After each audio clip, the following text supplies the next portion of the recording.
শীতকাল মানে কিন্তু আমাদের কাছে চুটিয়ে পিঠা আর পায়েস খাওয়া।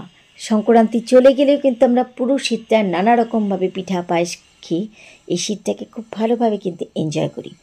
আজকে আমি তোমাদের সাথে আবারও চুষির পায়েসের একটা রেসিপি নিয়ে চলে এসেছি, যেটা বানাতে দুধ লাগবে কম, সময় লাগবে একদম কম, পারফেক্ট ঘন।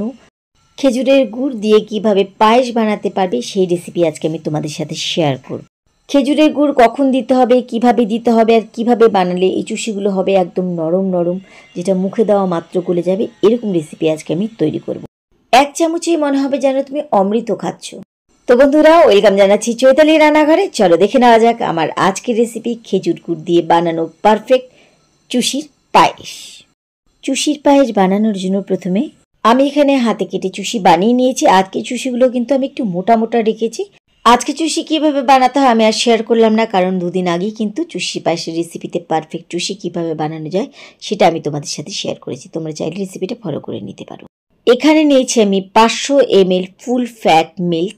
যে কোনো পায়েস রেসিপিতে তোমরা যখন দুধটা নেবে চেষ্টা করবে যেন সেটা ফুল ফ্যাট হয়, তাহলে খাটনি কম আর টেস্ট হবে ডাবল।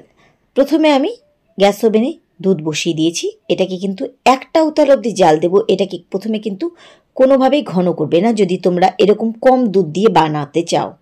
উতাল আসা অবধি শুধু আমাদের এই দুধ জাল দিতে হবে, ঘন করে ক্ষীর করার কোনো দরকার নেই। দেখো প্রথম উতাল কিন্তু আমার এখানে চলে এসেছে।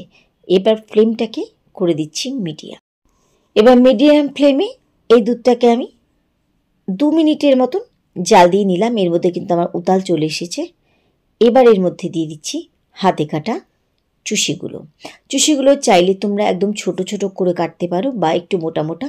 আমি কিন্তু এর আগে দিনের রেসিপিতে দেখিয়েছি পারফেক্ট চুষি কিভাবে কাটতে হয়। আজকে কিন্তু আমি এই চুষিগুলোকে একটু মোটা মোটাভাবে কেটেছি। পাতলা বা মোটা যেমন খুশি তোমরা চুষিটা কেটে নিতে পারো। চুষি দেওয়ার পরে এই দুধের মধ্যে একদম আলতো করে শুধু একটুখানি নেড়ে দেবে যেন চুষিগুলো তলে বসে না যায়। বাস, কোনো কিন্তু এখন ঘাটাঘাটি করার দরকার নেই। হালকা করে এভাবে খালি দুধের সাথে একটুখানি মিশিয়ে নেবে। আর এটা বানাতে কিন্তু লাগবে আমাদের একদম 5 মিনিট। এর মধ্যে কিন্তু পারফেক্টভাবে এই পায়েস তৈরি হয়ে যাবে। চুষির পায়েস অনেকে পাতলা খেতে পছন্দ করে, অনেকে কিন্তু ঘন।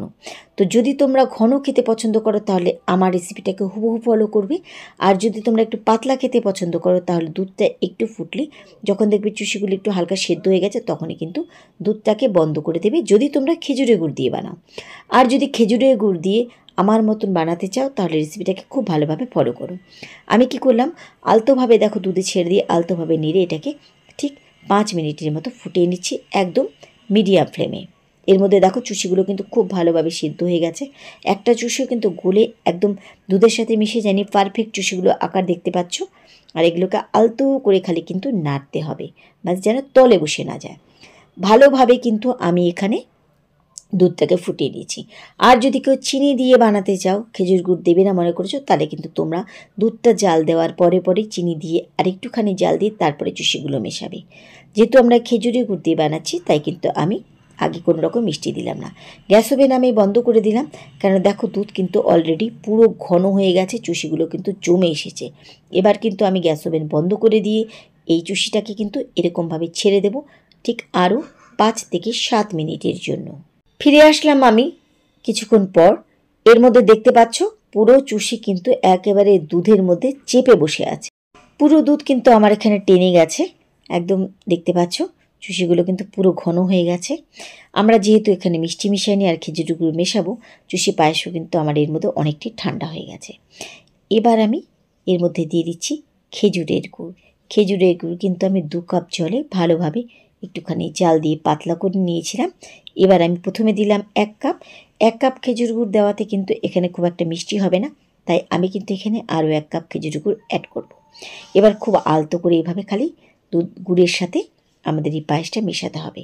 দেখবে আস্তে আস্তে আস্তে করে কিন্তু এই পায়েসটা ছেড়ে যাচ্ছে।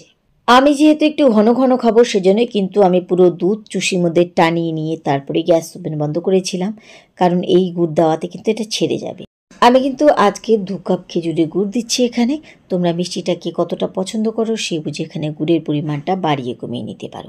আর যেমনটা বললাম, যদি তোমরা খেজুরের গুড় ছাড়া চিনি দিয়ে বানাও তাহলে দুধ যখন প্রথম উতাল আসবে তখনই কিন্তু পরিমাণ মতো চিনি দিয়ে দুধটাকে ফুটিয়ে তারপরে চুষি দিয়ে যতটা পাতলা খেতে চাও পাতলা, ঘন খেলে ঘন, সেভাবে কিন্তু গ্যাস ওভেন বন্ধ করে দেবে। ভালোভাবে আমি খেজুর গুড়ের সাথে মিশিয়ে দিয়েছি। এর মধ্যে কিন্তু আর কোনো রকমের আমি জাল দেব না। ব্যাস দেখো, প্রত্যেকটা চুষির দানা কিন্তু গুড়ের রস পাওয়াতে কিন্তু আস্তে আস্তে ছেড়ে যাচ্ছে, আর প্রত্যেকটা কিন্তু নিজের শেপে নিজের আকারে সুন্দরভাবে আছে। শুধু আমাদের এখন একটাই কাজ, এই দুধের সাথে ভালোভাবে খেজুরি গুড় মিশিয়ে দেওয়া। ভালোভাবে আমি এখানে মিশিয়ে নিয়েছি। এবার কিন্তু আমি ঢাকা দিয়ে রেখে দিচ্ছি। তারপরে মর্জি মতন ঠান্ডা খেতে চাইলে ঠান্ডা, গরম খেতে চাইলে গরম, এটা কিন্তু পুরোপুরি তোমাদের পছন্দ। আর কিন্তু কোনো রকমের জাল দিতে হবে না। এবার ঢাকা দিয়ে রেখে দিচ্ছি, সময় মতো এটাকে পরিবেশন করব। কেমন লাগলো আমার রেসিপি? তোমরা কিন্তু অবশ্যই তোমাদের মূল্যবান মতামত দিয়ে আমাকে জানিও। আর রেসিপি ভালো লাগলে বরাবরের মতো লাইক শেয়ার করতে ভুলো না। তাহলে আশা করি আমার আজকের এই চুষি পায়েস রেসিপি তোমাদের ভালো লেগেছে। নতুন যদি কেউ বানিয়ে থাকো, রেসিপিটাকে ভালোভাবে ফলো করো। পারফেক্ট খেজুরের গুড় দিয়ে চুষি পায়েস তোমরা কিন্তু খুব ভালো বানাতে পারবে। তাহলে আজকের মতো এটুকুই। সবাইকে ধন্যবাদ জানিয়ে আজকে এখানে বিদায় নিচ্ছি। ফিরে আসবো আবার অন্য কোনো রেসিপির সাথে অন্য কোনো দিন। সে পর্যন্ত সবাই খুব ভালো থেকো, সুস্থ থেকো।